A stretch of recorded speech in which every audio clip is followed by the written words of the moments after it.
Emergency کے سامنے ایک پاؤں پر کھڑا موسیٰ علی ارد گرد سے مکمل طور پر بے نیاز تھا۔ وہ یہ بھی بھول چکا تھا کہ اس وقت وہ اپنا ننھا سا بیٹا لاپرواہ سی فروا کے حوالے کر آیا ہے۔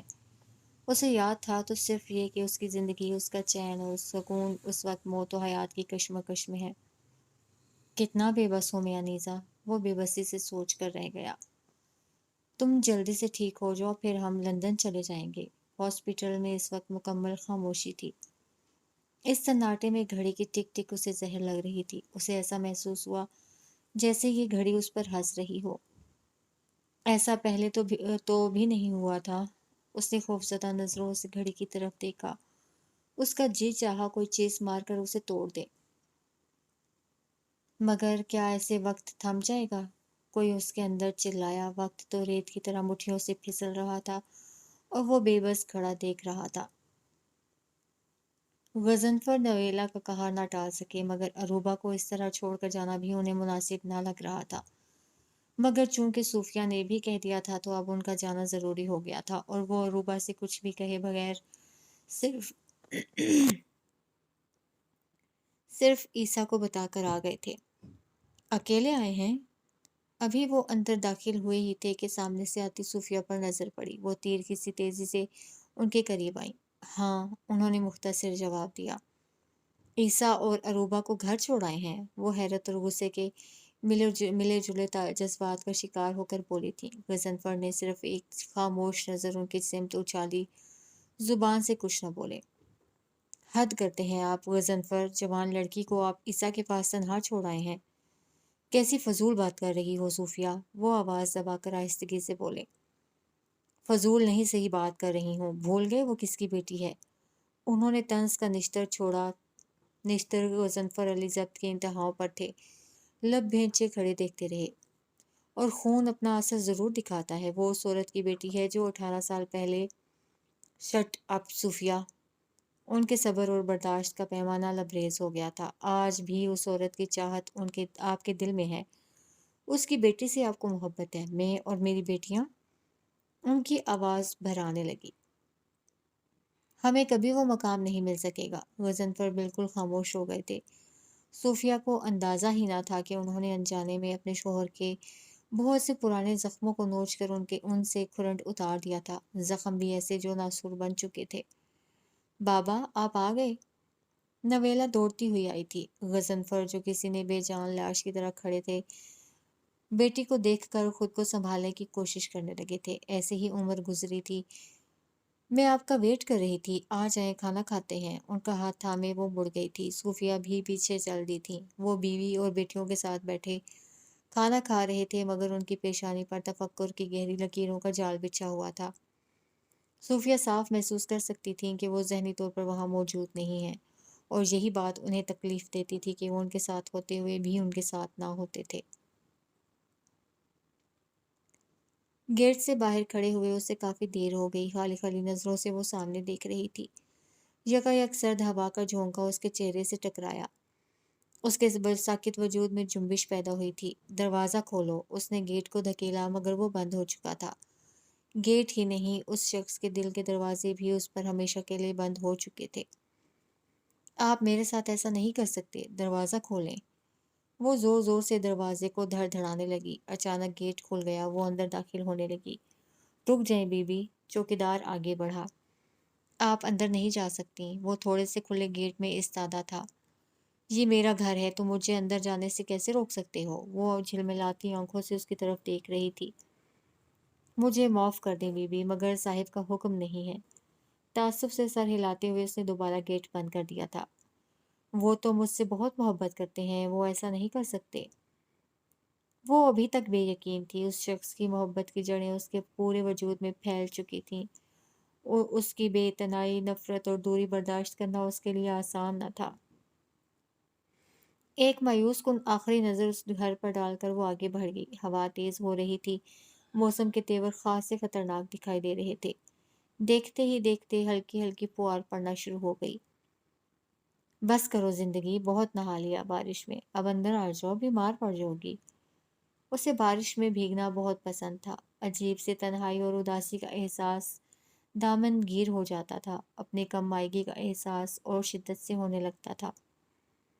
مگر اب نہ تو وہ تنہا تھی، نہ بے وقت و کم مایا، اب وہ کسی کے لیے بہت اہم اور خاص تھی۔ اس شخص کی محبت نے اسے زمین سے آسمان پر پہنچا دیا تھا، اس کی تنہائیوں کو اپنے پیار کی آنچ سے آباد کر دیا تھا۔ اب بارش اسے اداس نہیں کرتی تھی۔ تھوڑی دیر اور اس نے چہرہ آسمان کی جانب کیا اور ہاتھ بڑھا کر بارش کی بوندوں کو مٹھیوں میں قید کرنے کی کوشش کی۔ بس بہت ہو گیا۔ اس نے آگے بڑھ کر اس کا ہاتھ پکڑا اور اندر کی جانب بڑھا۔ تمہیں پتا ہے زندگی؟ اسے بٹھا کر وہ خود بھی اس کے سامنے بیٹھ گیا تھا، ہاتھ ابھی تک اس کی مضبوط گرفت میں تھا۔ جب تم مجھ سے زیادہ اہمیت کسی اور چیز کو دیتی ہو تو میں اس سے بہت جیلس ہونے لگتا ہوں۔ اس نے ہاتھ بڑھا کر اس کے چہرے پر چپکی گیلی لٹوں کو پیچھے کیا۔ اچھا، وہ لطف اندوز ہوتے ہوئے بولی، تو آپ بارش سے جیلس ہو گئے؟ وہ مسکراہٹ دبا کر بولی، ہاں۔ اس نے فوراً اس بات میں سر ہلایا، اور اگلی بار جب بارش ہوئی تو میں تم کو کمرے میں بند کر دوں گا اور باہر نہیں نکلنے دوں گا۔ وہ بولا تو اس کی آنکھیں مسکرا رہی تھیں۔ اتنی بے اعتباری؟ وہ اٹھنے لگی مگر اس نے اسے واپس بٹھا لیا۔ بے اعتباری نہیں، اس نے نفی میں سر ہلایا۔ محبت کو کھو دینے کے اندیشے ہمیشہ ڈراتے رہتے ہیں۔ محبت کرنے والا شخص نیند میں بھی آنکھیں کھلی رکھتا ہے۔ چند ثانیے وہ خاموشی سے اس کے چہرے کو دیکھتی رہی اور پھر اپنا دوسرا ہاتھ اس کے ہاتھ پر رکھ دیا۔ میرا آپ کے سوا کوئی نہیں ہے، سو یہ یقین رکھیں کہ میں صرف آپ کی ہوں، آپ کے پاس ہوں، اور اگر کوئی تمہارا اپنا کبھی آ گیا تو؟ دل کے اندیشے اس کی نوک زبان پر آ ہی گئے تھے۔ جن لوگوں نے مشکل میں میرا ساتھ نہیں دیا، اب مجھے ان کے آنے یا نہ آنے سے فرق نہیں پڑتا۔ وہ نگاہیں جھکا کر بولی، تم نے جتنے دکھ اٹھانے تھے تم اٹھا چکی، ذلتوں، رسوائیوں اور تنہائیوں کا سفر تمام ہوا، تمہاری منزل میں ہی تھا، اور یقین رکھو تم کو میں اتنی محبت دوں گا کہ ماضی کی تلخیوں کو بھول جاؤ گی۔ وہ اٹھ کر اس کے برابر میں آ بیٹھا اور اپنا بازو اس کے شانوں کے گرد پھیلا دیا۔ اس لمحے اسے بہت تحفظ کا احساس ہوا، اپنا آپ بہت معتبر لگنے لگا تھا۔ اچانک اسے ٹھوکر لگی تھی، وہ جیسے کسی خواب سے جاگی۔ چونک کر ادھر ادھر دیکھا، بارش بھی تھی، وہ بھیگ بھی رہی تھی، مگر وہ نہیں تھا۔ آپ کا قصور نہیں ہے، آپ مرد ہیں، اور مرد تو زبان سے محبت کرتا ہے، الفاظ کے جادو چلاتا ہے، زبان تو بدل بھی جاتی ہے، اور عورت۔ ہوا تیز ہو رہی تھی، موسم کے تیور خطرناک دکھائی دے رہے تھے۔ دیکھتے ہی دیکھتے بوندا باندی شروع ہوئی۔ عورت دل سے محبت کرتی ہے، اور دل جب ایک بار کسی کو دے دیتی ہے تو تمام عمر اس کی پابند رہتی ہے۔ فضا میں خنکی کا احساس بڑھ گیا تھا۔ شام کے سرمئی آنچل پر رات اپنے سیاہ پر پھیلانے لگی تو ہر سو تاریکی اور سیاہی پھیل گئی، بالکل ویسی ہی سیاہی جیسی اس کے نصیب پر پھر گئی تھی۔ سڑک پر آتے جاتے لوگوں کا جمع غفیر تھا، بے فکری سے ہنستے ہوئے وہ ہر طرح کے غم اور دکھ سے آزاد نظر آ رہے تھے۔ جاتے دسمبر کی آخری بارش کو انجوائے کرتے ہر کوئی خوش اور پرجوش نظر آ رہا تھا۔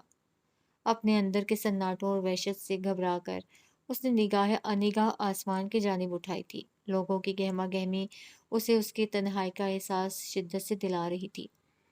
وہ سہمی ہوئی نظروں سے ارد گرد دیکھ رہی تھی۔ سرما کی یخ بستہ ہوائیں جسم کو منجمد کر رہی تھیں۔ وہ اس وقت سویٹر اور شال کے بغیر ہلکی پھلکی سی چادر اوڑھے ہوئے تھی، جو کہ اس کو سردی سے بچانے کے لیے ناکافی ثابت ہو رہی تھی۔ مسلسل چلنے سے ٹانگیں بھی شل ہو چکی تھیں، پیروں کی انگلیاں ٹھنڈک کے باعث برف بن گئی تھیں، انگلی پر لگے زخم میں ٹیسیں اٹھ رہی تھیں۔ چلتے چلتے وہ ایک دم رک گئی تھی۔ آہ! دور کہیں فجر کی اذانیں ہو رہی تھیں۔ ساجدہ کی آنکھ کھلی تو پہلی نظر فروا کے بستر پر گئی، جو کہ خالی تھا۔ وہ مسکرا دی، چلو شکر ہے آج خود ہی اٹھ گئی۔ وہ اٹھ کر بیٹھ گئی اور اس کے واش روم سے نکلنے کا انتظار کرنے لگی۔ جب کافی دیر گزر گئی اور وہ نہ آئی تو انہیں تشویش ہونے لگی۔ وہ اٹھ کر واش روم کے دروازے کے پاس آئیں۔ فروا! انہیں ٹینشن ہونے لگی، ہولے سے دروازہ بجایا۔ کچھ دیر انتظار کر کے انہوں نے دروازہ کھول دیا۔ وہ دھک سے رہ گئیں۔ فروا! فروا! اسے آوازیں دیتی ہوئی وہ واپس مڑی۔ کہاں جا سکتی ہے؟ انہیں ہول اٹھنے لگے تھے۔ اتنی صبح صبح کہاں گئی؟ وہ ہر جگہ اسے دیکھنے کے بعد مایوس ہو کر بیٹھ گئی۔ کچھ سمجھ میں نہ آیا تھا کہ کیا کریں۔ کہیں ایک خیال بجلی کے کوندے کی مانند ان کے ذہن میں لپکا اور وہ خوف کے مارے کانپ اٹھی۔ نہیں نہیں، ایسا نہیں ہو سکتا۔ وہ اٹھ کر باہر کی جانب بڑھی۔ مجھے موسیٰ سے مدد مانگنی چاہیے، دل میں سوچتے ہوئے وہ آگے بڑھنے لگی کہ گیٹ میں سے موسیٰ اندر آتا دکھائی دیا۔ وہ اسے سامنے دیکھ کر ہچکچا گئی۔ کیسے اور کیا کہوں اس سے؟ وہ سوچ رہی تھی کہ موسیٰ سیدھا ان کے پاس آ گیا۔ السلام علیکم آنٹی۔ وہ چہرے سے خاصا پریشان دکھائی دے رہا تھا۔ سوری آنٹی، رات آپ لوگوں کو زحمت دی۔ دراصل انیزہ کی طبیعت بہت خراب ہو گئی تھی، اسے ہاسپٹل لے کر جانا پڑا، اس لیے فروا کو مصب کو سنبھالنے کا کہا۔ اس نے ساری بات بتائی تو ساجدہ کی جان میں جان آئی۔ مصب آپ کی طرف ہے، کیسا ہے؟ اس نے استفہامیہ نظروں سے ان کی جانب دیکھا۔ نہیں، فروا اسے ادھر تو نہیں لائی۔ انہوں نے نفی میں سر ہلایا تو موسیٰ اندر کی جانب بڑھا۔ ادھر ہی ہوگی، دراصل ابھی اسے نماز بھی پڑھنی ہے تو اس لیے۔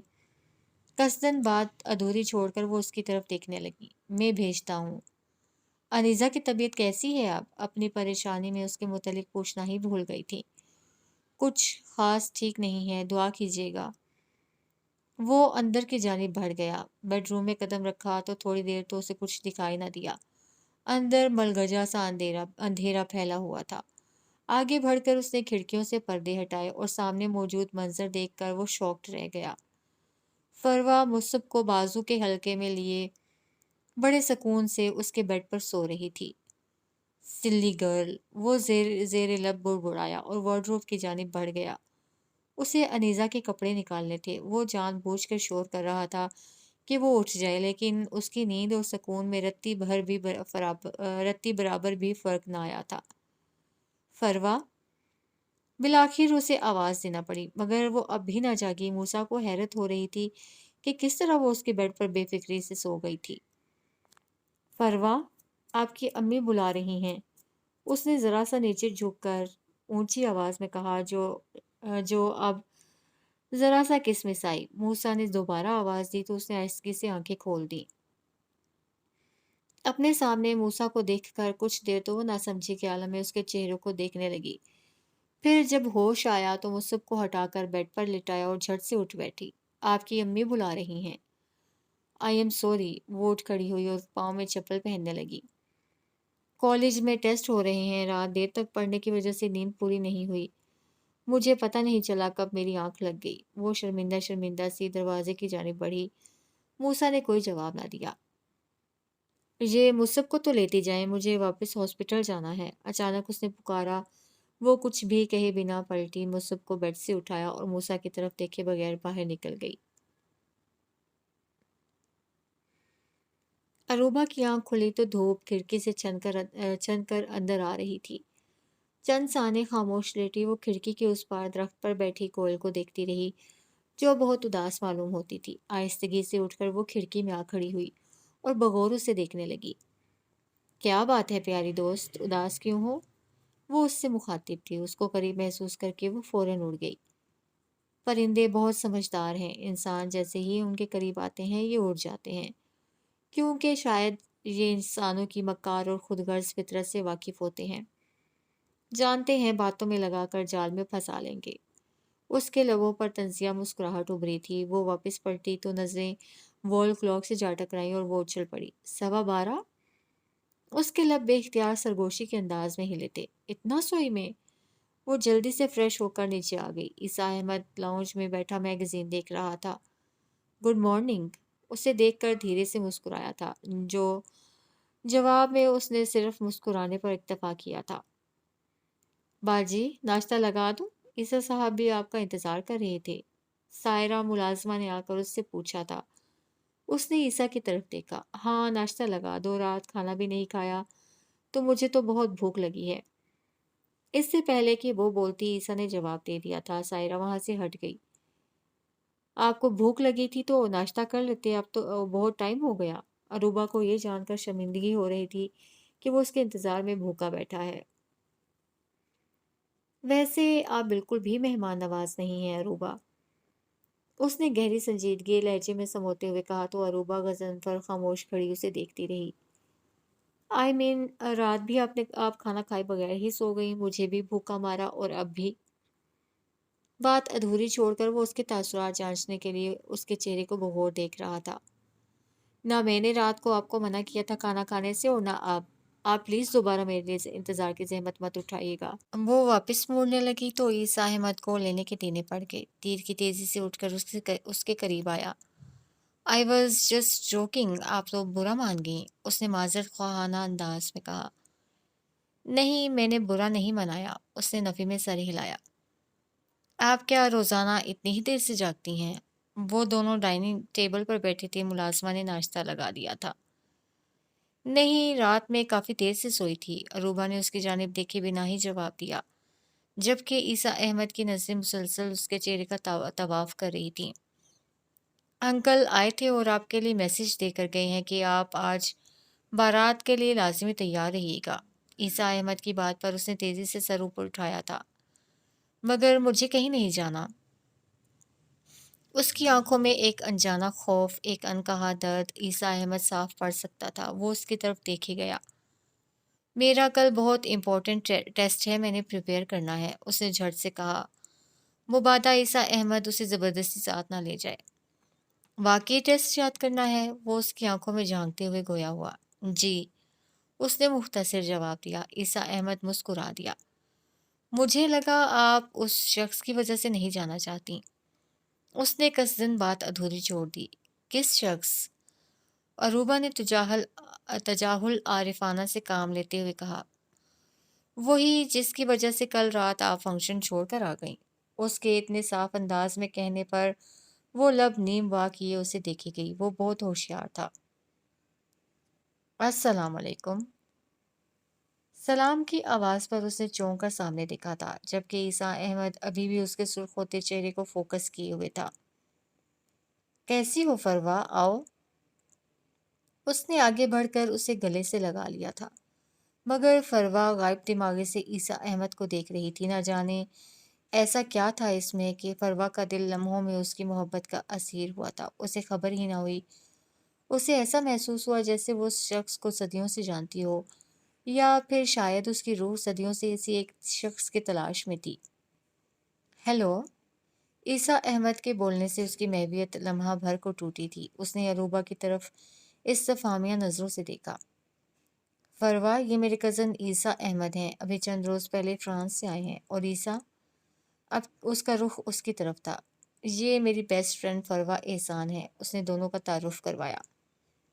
نائس ٹو میٹ یو، عیسیٰ احمد نے مسکراتے ہوئے کہا۔ اس کی مسکراہٹ کتنی نرم، مہربان اور دوستانہ تھی۔ فروا اپنے حواس کھونے لگی تھی۔ عروبہ نے اسے چائے بنا کر دی تھی۔ عیسیٰ احمد خاموشی سے ناشتہ کر رہا تھا، مگر دھیان ان دونوں کی باتوں کی طرف تھا۔ میم، زرمینہ نے کل ٹیسٹ لینا ہے اور جو اسٹوڈنٹ غیر حاضر ہوئے ان کو پھانسی پر لٹکا دینا ہے۔ فقرہ عیسیٰ احمد نے مکمل کیا تھا۔ فروا ہنستی تھی، جبکہ عروبہ بس اسے دیکھ کر رہ گئی تھی۔ یہ تو پہلے ہی بہت ڈرپوک ہیں، ٹیسٹ کے خوف سے تمام رات سو نہیں پائیں۔ آپ مزید تو مت ڈرائیں۔ اس کی بات پر فروا نے الجھ کر عروبہ کی طرف دیکھا تو اس نے آنکھوں کے اشارے سے اسے خاموش رہنے کے لیے کہا۔ دراصل میں تمہارے فزکس کے نوٹس لینے آئی ہوں۔ اس نے آنے کی وجہ بیان کی۔ میں لے کر آتی ہوں۔ وہ اٹھی تو ہاتھ چائے کے کپ سے ٹکرا گیا۔ کپ میں سے چائے چھلکی اور عروبہ کا ہاتھ جل گیا۔ اس کے منہ سے آواز نکلی۔ عیسیٰ جلدی سے اپنی جگہ سے اٹھ کر اس کے قریب آیا۔ ہاتھ دکھائیں عروبہ۔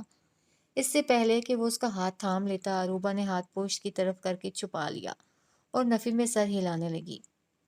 ڈونٹ بی سلی، آپ کا ہاتھ جلا ہے، ادھر دکھائیں مجھے۔ اس نے ہاتھ بڑھا کر اس کی کلائی پکڑی اور اس کی بند مٹھی کو دوسرے ہاتھ سے کھولا۔ فروا پلکیں جھپکائے بنا اس منظر کو دیکھ رہی تھی۔ مائی گاڈ، عیسیٰ بہت فکر مند نظر آ رہا تھا۔ عروبہ کا ہاتھ بہت سرخ ہو چکا تھا۔ اس نے ہاتھ واپس کھینچنا چاہا، مگر مقابل کی گرفت مضبوط تھی۔ آپ پلیز فریج میں سے برنول نکال لائیں، فروا کی جانب دیکھے بنا وہ بولا تھا۔ وہ اٹھی اور وہاں سے نکل گئی۔ عیسیٰ احمد پورے دھیان سے عروبہ کے ہاتھ پر برنول لگا رہا تھا۔